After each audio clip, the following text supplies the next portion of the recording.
앞으로 4주 후에는 부활절입니다. 부활절까지 지금 우리는 사순절을 보내고 있습니다. 사순절은 부활절을 기다리는 절기입니다. 부활 있으려면 죽음 후의 부활이죠. 그래서 사순절은 예수님의 죽음, 예수님의 고난을 생각할 수밖에 없는 절기입니다.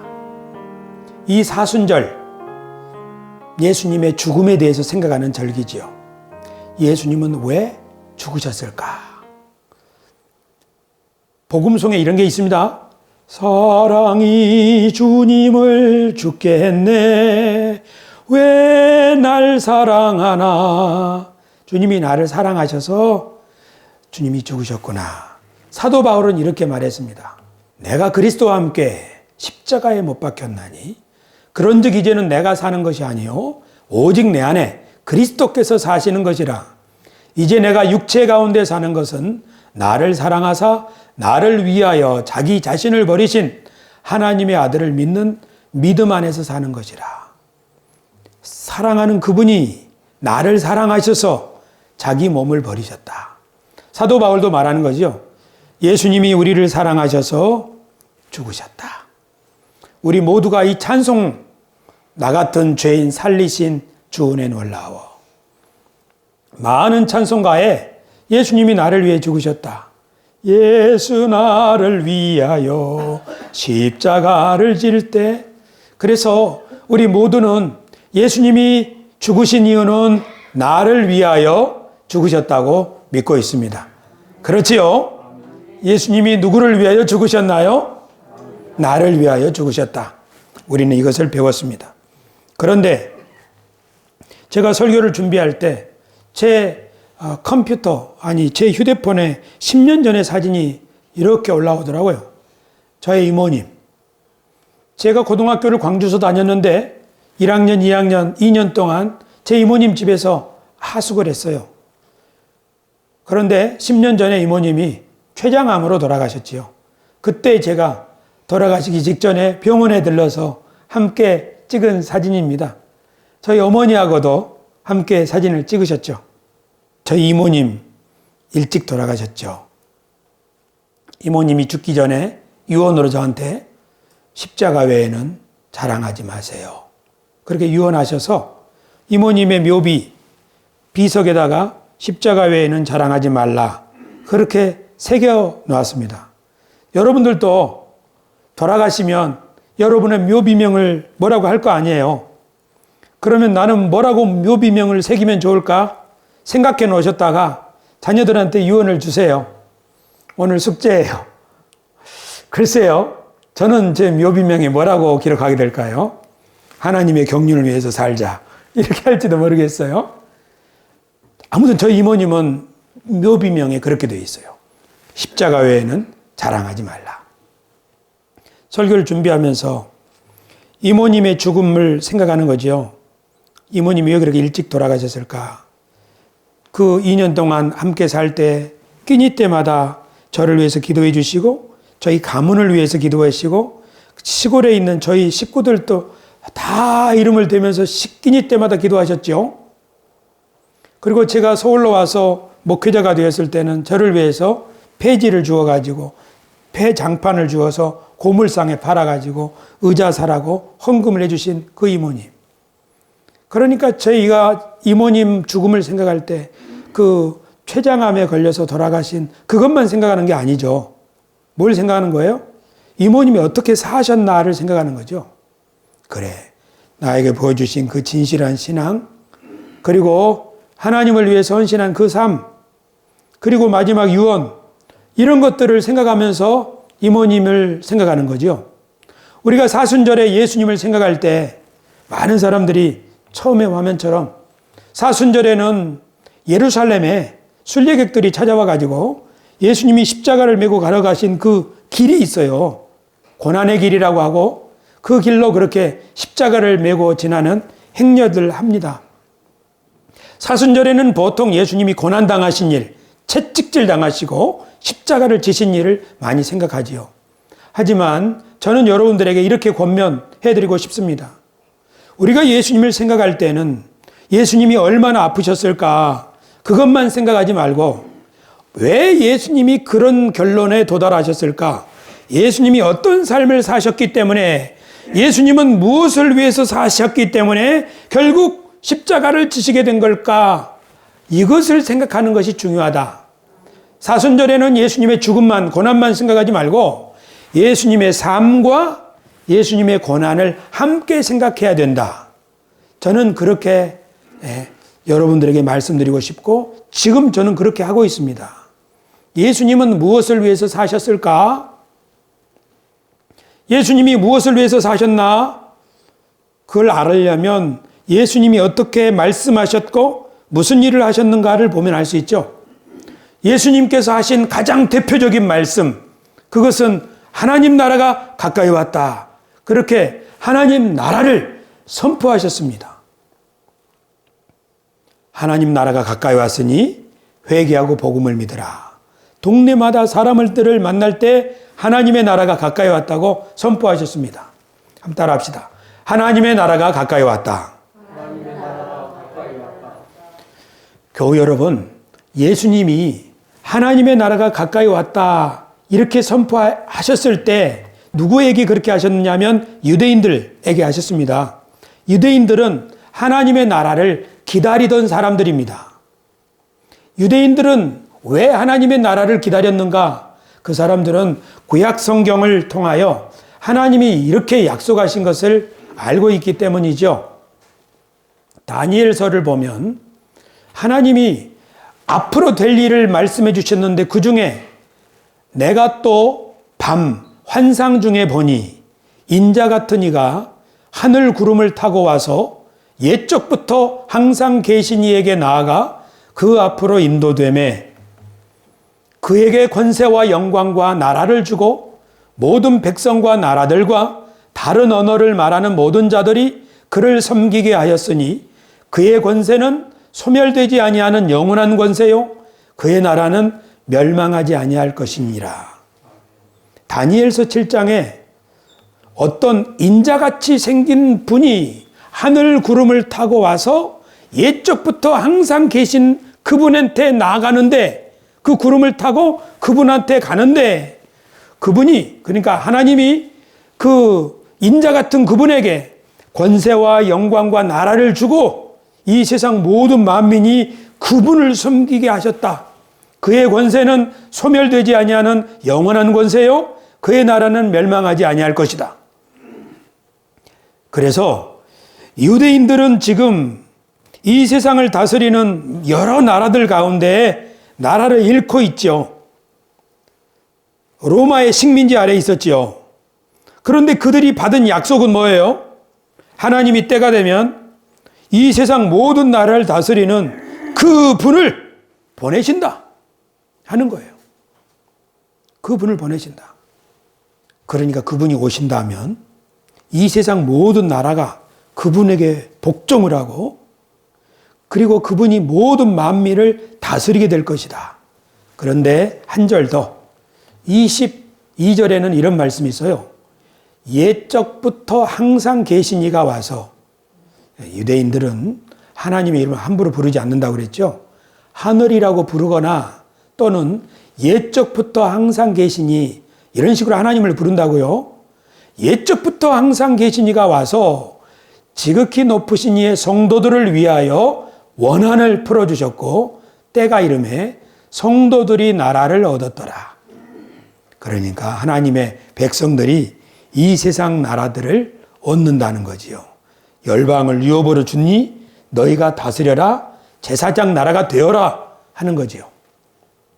우리가 성경을 배우고 있는데 성경에서 예수님이 하나님 나라가 가까이 왔다 이렇게 선포하신 그 하나님 나라가 뭔가 하면, 하나님이 구약 성경에 약속하신 하늘과 땅의 모든 권세를 다 받으셔서 그 메시아 그리스도께서 왕으로 통치하시는 세상을 말하는 거예요. 그리고 그 주님이 다스리는 세상이 되면 성도들이 이 세상 모든 나라를 다스리게 된다고요. 그것을 이스라엘 백성들은 믿음으로 기다리고 있었어요. 이것이 성경에 기록되어 있는 신약 성경의 배경입니다. 우리들은 성경을 통해서 하나님 나라를 배우는 거예요.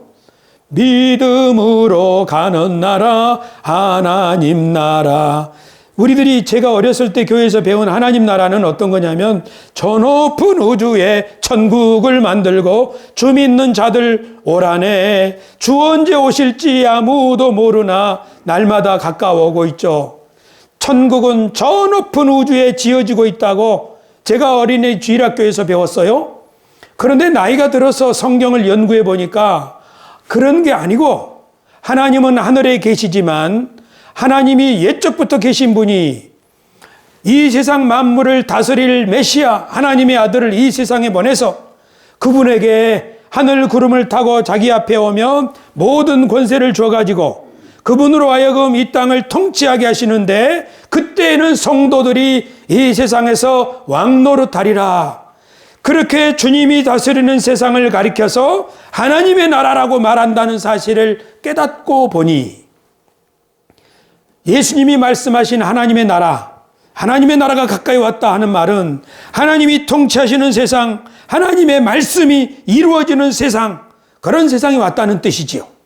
그래서 예수님께서는 하나님이 통치하시는 하나님의 나라가 구약 성경에 말씀한 희년, 주님의 은혜의 해, 그러니까 포로, 노예 이런 사람들 해방되고 눌린 사람들 자유롭게 되는 그런 시대가 시작되었다는 거죠. 그렇게 말씀하시고 나서 행동으로 보여주셨죠. 어떻게 해요? 병든 사람 치료해 주시고, 몹쓸 병에 걸려서 가족을 못 만나는 사람 치료해 주셔서 가족과 만나게 하시고, 그리고 결혼에 여러 번 실패해가지고 혼자 은둔자처럼 살고 있는 여인에게 찾아가서 그 여인을 회복시켜 주시니까 이 여인이 동네 대낮에 사람들 앞에 당당하게 나서서 한 인간으로 살아갈 수 있게 해주셨죠. 예수님이 가시는 모든 곳에 이렇게 하나님의 사람들이 일어나고 하나님의 상속자들이 일어나고 사람답게 사는 회복의 역사가 일어나서 예수님 주위의 사람들이 기뻐하면서 즐거워하면서 살기 시작했어요. 할렐루야. 그러니까 우리 새소망 교회는 하나님 나라를 경험하는 성도들이 모이는 교회예요. 새소망 교회에 오면 하나님 나라를 경험하게 되는 줄로 믿습니다. 그래서 우리가 새로운 생각을 가지게 되고 새로운 희망을 가지고 하루하루를 살아갈 수 있게 되는데 하나님의 성령이 우리에게 임할 때 그런 역사가 일어날 줄 믿습니다. 주님께서 우리에게 은혜를 주실 때 그런 역사가 일어날 줄로 믿습니다.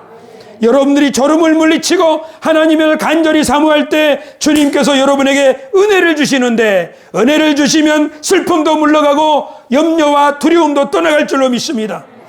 그리고 하나님이 나를 부르셨다고 하는 이 믿음으로 하나님을 신뢰할 수 있게 될 줄로 믿습니다.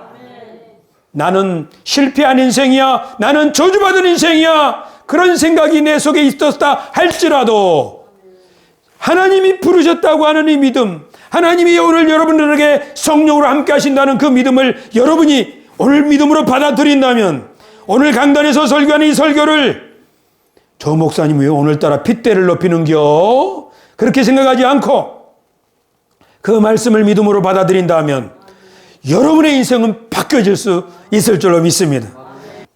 그런데 하나님께서 예수님을 이 땅에 보내셨을 때 예수님은 하나님의 나라가 가까이 왔다 하셨는데 그 하나님의 나라가 가까이 왔다 하는 말은 이제 하나님의 약속대로 피해를 입은 사람, 상처를 받은 사람, 원한이 있는 사람, 자기는 운이 없다고 생각하는 사람, 그런 사람들이 피해자에서 벗어나서 고침받고 회복돼서 당당하게 하루를 살아도 당당하게 기뻐하고 즐거워하고 감사하면서 살아갈 수 있는 그런 인생으로 바꾸어지게 하는 것, 그것이 하나님 나라가 임한 겁니다. 하나님의 나라는 여기 있다 저기 있다 못하리니 너희 가운데 있느니라. 사도 바울은 로마서에서 먹을 것 가지고 다투는 교회에게, 야, 집사님 왜 그런 고기 먹으셔? 이렇게 교회에서 서로 뒷담화하는 사람들에게 편지하기를, 하나님의 나라는 먹는 것, 마시는 것 가지고 싸우는 데가 아니요, 성령 안에서 누리는 의와 평강과 희락이니라. 의라고 하는 것은 너무나도 정직하고 솔직하기 때문에 그 그 누구에게도 꿀릴 것이 없는 당당한 삶이에요. 평강이라고 하는 것은 더불어 사이좋게 되는 거예요. 기분 좋아요. 희락은 즐거움이에요. 하나님의 나라는 성령 안에서 우리가 하나님의 부르심을 받은 것을 믿고 하나님의 나라를 통해서 일하실 것을 믿기 때문에 숨길 것이 없고, 그 다음에 욕심 부릴 필요가 없고, 그 다음에 감사하는 삶. 그것이 하나님의 나라다. 예수님께서 그것을 선포하시고 행동으로 보여주셨어요. 제자들은 예수님 곁에서, 야, 예수님은 맨날 이렇게 즐거워하시나? 예수님 맨날 이렇게 파티하시나? 예수님 주위에 오는 사람들은 말이죠, 자기 돈을 기부하면서 함께 만찬도 하고 마태, 삭개오 이런 사람들 말이에요. 예수님이 이런 거예요. 제자들이 예수님을 보면서 너무 신났죠. 그런데 하나님의 나라는, 예수님이 하나님의 나라가 가까이 왔다 선포하셨을 때 이 세상에 선포하셨어요.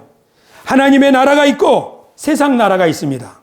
예수님이 말씀하신 하나님 나라는 우리 가운데 이루어지는 하나님의 뜻이 이루어지는 세상이에요.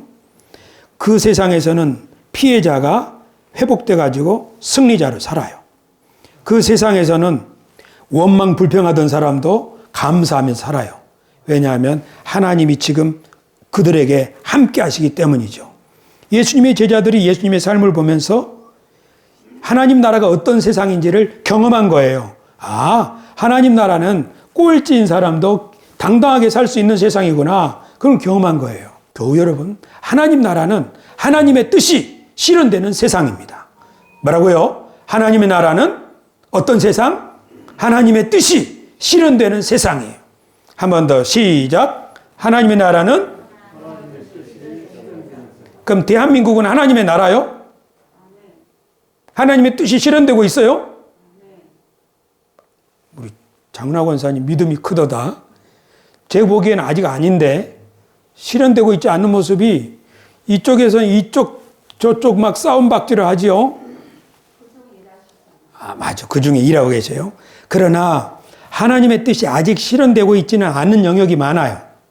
그래서 신음, 한숨, 피해자들이 막 나오고 있는 것이 현실이에요. 하나님이 일하고 계시지만 어떻게 일을 하시는가? 하나님의 뜻이 실현되기 위해서 하나님의 나라가 가까이 왔다. 하나님의 뜻을 가르쳐 주시고 행동으로 예수님이 보여주시고 제자들은 그걸 또 배우고 실천하면서 하나님 나라를 경험하고 있었죠. 동의하시면 아멘. 좀 꿍짝을 맞자고요. 그렇게 하고 있었죠. 우리 세수만교도 지금 그 연습하고 있죠. 그렇죠. 여러분 어려운 일 당하면 서로 기도해주고 우리 장권사님 부축해주고 이렇게 하고 있잖아요. 우리 연습하는 거예요. 하나님의 뜻이 실현되려면 하나님의 뜻이 무엇인가를 알아야죠. 하나님의 뜻이 무엇입니까? 우리 세수만교회 하나님의 뜻에 대해서 제가 자주 인용한 말씀. 여러분, 하나님의 뜻은 미가 6장 8절에 이렇게 정리되어 있어요. 사람아, 주께서 선한 것이 무엇임을 내게 보이셨나니 여호와께서 내게 구하시는 것은 이 세 가지다. 이게 하나님의 뜻이라는 거예요. 우리를 향한 하나님의 뜻은 첫째, 오직 정의를 행하며 인자를 사랑하며 겸손하게 내 하나님과 함께 행하는 것 아니냐. 이 세 가지가 하나님의 뜻이라는 거죠. 정의를 행한다는 것은 불의한 일, 거짓된 일, 위선을 버리고 진실을 추구하는 거지요. 그 다음에 인자를 사랑한다는 말은 자비를 실천하는 거죠. 따뜻하게 대해주는 거죠. 그리고 겸손하게 하나님과 동행하는 것은 뭡니까? 그것은 사람이 지잘났다 이렇게 살면 자기 주위의 사람들이 상처를 입고 있는데도 깨닫지 못하죠. 자기가 무례한 행동을 하고 있는데도 깨닫지 못하죠. 그러나 하나님 앞에서 나는 부족한 사람입니다. 하나님 나를 도와주세요. 하고 하나님 앞에서 자신을 돌아보는 사람들은 어떻게 합니까? 주의를 살피고 함께 갈 수가 있는 거죠. 하나님이 원하시는 것은 이런 사람입니다. 하나님의 나라가 이 땅에 임한다는 것은 이 세상이 그렇게 되는 것이죠. 하나님의 나라는 어떤 세상입니까? 예수님을 마음에 모시고 생각이 새롭게 된 사람들이 새로운 마음으로 함께 만들어가는 새로운 세상, 그것이 하나님 나라죠. 그러니까 우리 새소만 교회가 하나님 나라인 까닭은 우리들이 좀 흠이 있지만 우리가 예수님을 섬기고 예수님의 뜻을 좇아서 서로를 존중하면서 더 좋은 교회를 만들어가려고 노력하는 것, 이렇게 만들어지는 나라가 하나님의 나라요. 그렇게 우리 가정에서 수고하면 우리 가정이 하나님의 나라가 되는 거죠. 예수님이 이 세상에 하나님 나라를 선포하시고 어떻게 사셨는가? 이 세 가지를 실천하셨어요. 첫째는 정의, 정직, 진실. 둘째는 인자, 자비. 셋째는 겸손이에요. 우리들은 예수님이 인자를 사랑하셨다는 걸 잘 아셔요. 사랑을 실천하셨죠. 제가 준비한 그림에 보면 예수님이 이렇게 해요. 동네 사람들이 다 이 여자 죽이려고 그러죠. 이 여자 돌로 쳐 죽이려고 그러죠. 그런데도 예수님은 그 여자를 보호해 주시죠.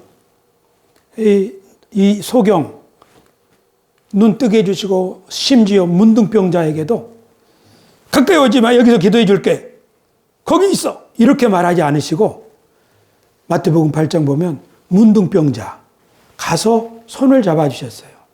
그 몸에 손을 대시고 기도해 주신 거라고요. 그러니까 예수님은 정말 흠이 많은 사람을 정말 품어주세요. 제가 정말 감사한 것은 뭐냐면 우리 새소만 교우들도 제 흠이 많은 것을 품어주셨지만 우리 예수님이 허물 많고 흠이 많은 저를 품어주신다는 사실 때문에 감사해요.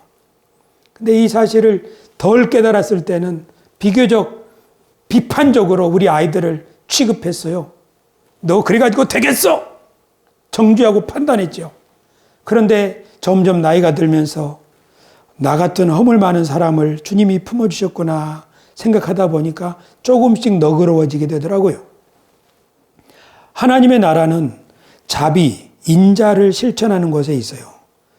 따뜻하게 품어주고 다른 사람의 실수를 눈감아주는 세상, 그곳에 하나님의 나라가 임합니다. 할렐루야. 그런데 그것만 가지고는 안 돼요. 정의. 정의를 사랑하는 것이 하나님의 뜻이에요. 정의를 행하는 것. 정의를 행한다는 것은 거짓, 불의, 부패, 불법, 그것과 타협하지 않는 거죠. 사실은 예수님께서 예루살렘에 올라가셨을 때 그 종교 지도자들의 대제사장, 서기관, 레위인들, 바리새인들, 이런 사람들이 위선자라는 걸 아셨어요. 뭘 보고 아셨느냐 하면 하나님께 기도한 사람들이 자리를 잡아야 될 성전에서 자신들의 이익을 위해서 장사하는 사람들을 거기다 가판을 열어준 거죠. 그래서 성전에 기도하지 못하게, 그래서 예수님이 성전에서 장사하는 사람들 다 몰아내시고 채찍 만들어서 그들의 상을 엎으시고 하셨죠. 뭘 하는 거예요? 너희가 지금 잘못하고 있다. 하나님의 말씀에 어긋난 일을 하고 있다. 하고 지적하는 거잖아요. 우리가 생각할 때 예수님 같이 마음씨 좋은 분이 왜 죽어요? 이렇게 생각할 수 있어요. 허물을 덮어주는 사람은 사랑을 구하는 사람이요. 이간질을 하는 사람은 허물을 들춰내는 사람이니라. 제가 목사님들하고 만나보니까 훌륭한 목사님들은 모른 척해요. 훌륭한 목사님들은 허물을 모른 척해요. 그러니까 천국은 어디냐? 허물을 덮어주는데 그게 천국이에요. 쑤시고 지적하면 그 순간 그곳은 지옥되는 거예요. 예수님은 심지어 명백한 증거가 있는 끌려 나온 여자도 이 여자 간음했습니다, 죽여야 됩니다, 동네 사람들이 다 죽이라고 하는데도 너희 중에 죄 없는 사람이 먼저 때려보지? 하고 그 여인을 커버해 주셨잖아요. 우리들 중에 허물이 없는 사람이 어디 있나요? 허물을 덮어줘야 돼요. 그런데 허물을 덮어주기만 하면 썩어요. 그래서 인자 필요하지만 정의가 필요한 거예요. 정의. 나라의 지도자들이 거짓말하면 그 나라는 반드시 망합니다. 지도자가 거짓말하면 누가 그 말을 믿겠어요? 지도자는 정직해야죠. 법은 제대로 집행돼야죠. 하나님의 말씀은 정직하게 실현돼야죠. 그런데 예수님이 보시기에 그 당시의 지도자들은 그러지 않았어요. 겉으로는 그런 척했지만 사실은 실제로 행동하는 제도들이나 그들의 행태를 보니까 이건 아니에요. 그래서 예수님같이 좋은 분이 그들을 향하여 너희는 거짓말하고 있다. 해치란 무덤이다. 하고 지적을 하셨어요. 그뿐만 아니라 그들의 벌여놓은 일을 뒤덮으셨어요. 그랬더니 이 사람들이, 지도자들이 예수님을 싫어한 거지요. 예수님이 말씀하신 하나님의 나라는 진실한 사람들이 진실한 나라를 만들어갈 때 거기에 임하는데, 예배당, 성전이 거짓되고 성전이 불법에 있으면 어떻게 하나님 나라가 임합니까? 그래서 성전을 정화하고 하나님의 말씀 가운데로 회복하려고 나선 거예요. 그래야 하나님의 나라가 임하니까. 사랑만 실천해서는 하나님의 나라가 임하지 않아요. 잘못된 것을 바로 잡으려고 일어서야죠. 예수님께서 그렇게 일어서셨을 때 어떤 사람들은 이제 우리가 하나님 앞에 진짜로 예배드릴 공간을 찾았구나, 이것이 진짜 하나님의 사람이지 하고 좋아했지만, 어떤 사람들은 우리를 성가시게 하네, 저자를 없애야겠어 하고 예수님을 죽이기로 작정했지요. 예수님이 왜 죽으셨나요? 만약에 예수님이 가난한 사람들을 도와주고 또 먹을 것을 나눠주고 이렇게 착한 일만 하고 다니셨다면 예수님은 어쩌면 장수하셨을 거예요. 하지만 예수님은 하나님의 나라가 정의를 행하는 곳에 세워진다는 걸 믿은 거예요. 그래서 정의를 실천하시다 보니까 일어서신 거예요. 어떤 회사에 불법이 벌어지고 있는데 그 불법을 바로잡기 위해서 일어서서 어떤 내부 고발자가 일어선다 합시다. 잘리려고 그래. 당신 직장 잘리면 집안 식구들 뭐 먹여 살리려고 그래. 누가 그렇게 말할 수도 있고 자기도 그런 두려움이 들 수 있죠. 그러나 어떤 내부 고발자들은 이건 내 문제만이 아니라 우리 전체의 문제다. 이건 우리 나라의 문제다. 우리 공동체의 문제다. 우리 자손의 문제다. 생각하고 일어서는 거예요. 그래서 불이익을 당하고 해고도 당하고 그리고 고소도 당하고 법정에 설 수도 있는 거예요. 예수 믿는 사람들이 재판을 받는다고 해서 잘못된 일은 아니에요. 예수님도 재판을 받으셨잖아요. 그렇지 않습니까? 예수님 믿는 사람들이 좋은 게 좋은 거야 가만히 있어. 그렇게만 살면 하나님 나라는 임하지 않습니다. 하나님의 나라는 정의를 행하는 곳에 있습니다. 이 말은 가서 데모하라는 말이 아니라, 그렇다고 데모가 다 틀렸다는 말이 아니라 진실을 위해서 용기를 내라는 말입니다. 내 밥벌이, 내 가정만 생각하면 그러지 못하죠. 그러나 우리 회사, 우리 공동체 전체를 위해서 무엇이 옳은 길인가 하고 하나님께 기도하면서 이것이 옳은 길이로구나. 비록 내가 손해를 당할지라도 의를 위하여 박해를 받는 자는 복이 있나니 하나님의 나라가 그들의 것이요. 불법이 벌어지고 있는데도 눈먼 소처럼 눈만 끔뻑끔뻑 하고 있으면 거기는 지옥이 점점 커질 뿐입니다. 지금 미얀마에 지금 얼마나 많은 사람들이 죽어가고 있습니까? 미얀마에 많은 사람들이 죽어가고 있는 이유는 무엇입니까? 거기 독재자가 일어났기 때문입니다. 우리 대한민국은 민주화 운동을 통해서 독재 정치가 청산되어 갔고 민주주의 지표가 점점 상승했기 때문에 우리나라는 안정을 찾고 있고 경제적으로도 성장하고 있습니다. 경제와 민주주의, 이것은 함께 성장하는 것입니다. 이 세상에서 가장 못 사는 나라, 가장 사회적으로 불안정한 나라들 보십시오. 민주주의가 없습니다. 그냥 독재자들 몇 사람이 나라를 해먹는 거지요. 하나님의 나라가 어디입니까? 만약에 여러분들이 하나님의 나라를 죽은 다음에 올라갈 저 하늘에 있는 세상이라고 생각한다면 이 세상 일에는 신경 꺼도 돼요. 세상이 어떻게 돌아가든 말건 우리는 저 세상으로 들어가야 되니까 이 세상은 신경 꺼도 돼요. 그러나 하나님의 나라가 예수님이 말씀하신 하나님의 나라가 가까이 왔다. 너희 가운데 있다. 이것을 위해서 너희가 부르심을 받았다. 내가 너희를 통하여 이렇게 일할 것이다. 그걸 믿는 사람들은 하나님의 나라가 우리 가운데 임하기를 기도해야 돼요. 주기도문에서 주의 나라가 임하게 하옵시고 아버지의 뜻이 하늘에서와 같이 땅에서 이루어지게 해주소서. 기도만 하지 말고 하나님의 뜻이 이 땅에서 이루어질 수 있는 길을 찾아야죠. 그리고 그 하나님의 뜻이 어떤 뜻이 이루어져야 되는가 그 뜻을 구해야죠. 그런 것을 생각하지 않는 사람은 내가 하늘의 부르심을 받은 사람이라고 말할 수 있나요? 하나님이 나를 왜 부르셨나요? 그렇게 기도해야죠. 하나님이 우리를 부르신 이유는 하나님이 이 땅에 하나님의 나라를 주시기 위함이에요.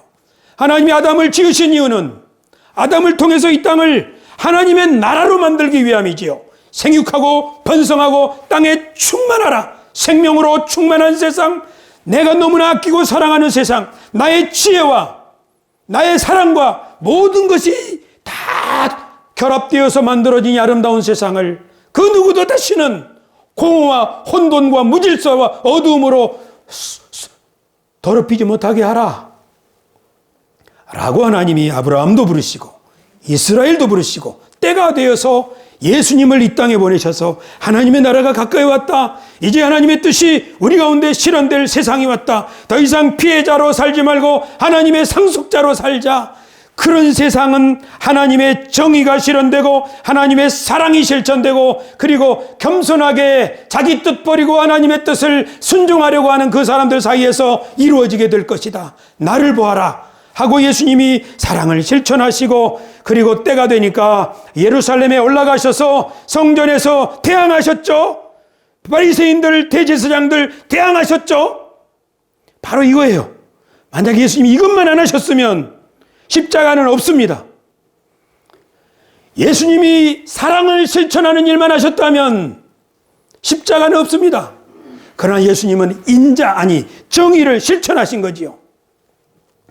이 백성의 종교 지도자들 때문에 이 백성의 사람들이 다 하나님을 바르게 알지 못하고 형식적인 신앙에 빠져 있는데 그 지도자들에게 잘못된 것을 바로잡아야 한다고 하나님이 심판할 거라고 하나님께 기도하는 것은 기도하게 하지 장사치로 예배당을 어지럽히지 말라고 가난한 사람들 과부들 재산 빼앗아 가지고 성전 자기 집 곳간 채우려고 하지 말고 그리고 사람들한테 보이려고 겉으로만 하지 말고 진심으로 하나님을 안 보이는 하나님이 안 보이는 가운데 우리 기도를 들으신다고 그분 앞에 살자고 그 설교하니까 그리고 결정적으로 민중이 예수님을 따랐어요. 많은 사람들이 예수님을 따랐어요. 우리가 듣고 싶은 메시지가 여기 있구나. 이것이 하나님의 뜻이구나. 서기관들로부터 들을 수 없는 메시지가 여기 있구나. 하고 백성들이 우르르 예수님을 따르니까 그 지도자들이 결심한 거죠. 없애자. 그리고 사람 매수해서 예수님을 죽인 거 아닙니까? 이제 결론. 예수님이 왜 죽으셨나요? 우리 죄 때문에 죽으셨다고요? 맞아요. 하지만 그 이전에 예수님이 왜 죽으셨나요? 하나님 나라 복음을 선포하시고 하나님 나라 복음을 이 땅에서 실현하려고 실천하셨기 때문에 죽은 거예요. 말만 하고 행동을 안 했다면 예수님은 안 죽어요. 말도 하고 사랑을 실천하고 정의를 바로잡고 그리고 자신이 정말 두려워서 정말 내가 이 일을 해야 됩니까? 정말 두려울 때는 하나님 앞에 겸손하게 주여 내 뜻대로 마옵시고 마지막에는 하나님께 항복하지 않습니까? 예수님이 왜 죽으셨는가? 하나님 나라를 위해서 죽으셨습니다. 하나님 나라를 이 땅에 실현하기 위해서. 그러나 예수님이 죽은 자 가운데서 다시 살아나는 것을 예수님의 제자들이 봤죠. 그리고 예수님의 말씀대로 기도했죠. 그랬더니 10일 만에 그들의 모임 가운데 성령이 임했죠. 예수님이 올라갈 때 보니까 뭘 타고 가셨어요? 구름 타고 가셨어요. 구름. 사실은 구름이 그를 가리워 보이지 않더라. 아까 다니엘서인 말씀처럼 하늘 구름을 타고 지극히 옛적부터 계신 분에게 나아가서 모든 권세를 받으시더라. 이 말씀이 실현됐다는 것을 제자들은 성령 충만 받을 때 믿은 거죠. 아, 예수님이 드디어 구름 타고 하늘 구름을 타고 하나님께 가서 하늘과 땅의 모든 권세를 받으셨구나. 그리고 그 권세를 받으셔서 우리들에게 성령을 지금 보내주셨구나. 그렇다면 우리에게 남은 것은 이제 성도들이 나라를 다스리는 것만 남았구나. 주님이 지금 끊임없이 성령을 보내고 계시니 우리들 안에서 주님이 역사하시겠구나. 그러면 주님이 말씀하신 대로 내가 하는 일을 너희도 할 것이요 이보다 큰 일도 하리라 하셨으니 우리 예수님처럼 하자. 예수님이 한 것, 본 것, 자신들이 보고 들은 대로 예수님의 말씀을 증거하고 공동체에 먹을 것을 서로 나누고 과부들에게는 더 많이 주고 이렇게 하면서 사랑을 실천하고 그리고 제사장들이 위협할 때는 하나님 앞에서 너희 말과 하나님 말씀 중에 누구 말 듣는 것이 옳겠느냐 하고 정의를 세우려고 할 때 교회를 통해서 하나님의 나라가 점점 확산되기 시작했습니다. 교회에 와서 양심이 깨끗한 사람들은 교회에 와서 저게 사는 것이지 하고 새 희망을 찾았고 절망한 사람들도 교회에 와서 사랑을 실천하는 교회 공동체를 통해서 로마 사회가 보여주지 못하는 새로운 공동체, 하나님 나라 공동체, 그 공동체가 작은 무리로 시작했지만 결국 온 세상에 퍼지게 되어서 지금도 하나님이 교회들을 통하여 일하고 계신 줄로 믿습니다. 할렐루야. 그렇죠. 사순절은 예수님의 고난과 그리고 부활을 기다리고 묵상하는 절기입니다. 그 사순절에 우리가 할 일은 무엇인가? 예수님의 삶을 그리고 예수님의 고난을 기억하는 거예요. 예수님은 왜 고난을 당하셨는가? 예수님이 이렇게 사셨기 때문이에요. 그러면 우리가 사순절에 어떻게 해야 되는가? 우리는 사순절에 예수님이 살아가신, 예수님이 사신 그것을 기억하고 우리도 그렇게 살려고 노력해야 되는 거죠. 그것은 바로 세 가지. 첫째는 정의, 인자, 겸손. 그래서 우리는 사순절에 정직하고 진실하려고 노력하는 거예요. 우리가 집에서든 우리가 공적인 업무를 보는 거든 무슨 일을 하든지 간에 더 정직하고 진실하게 하려고 노력하는 거예요. 장사하다 보면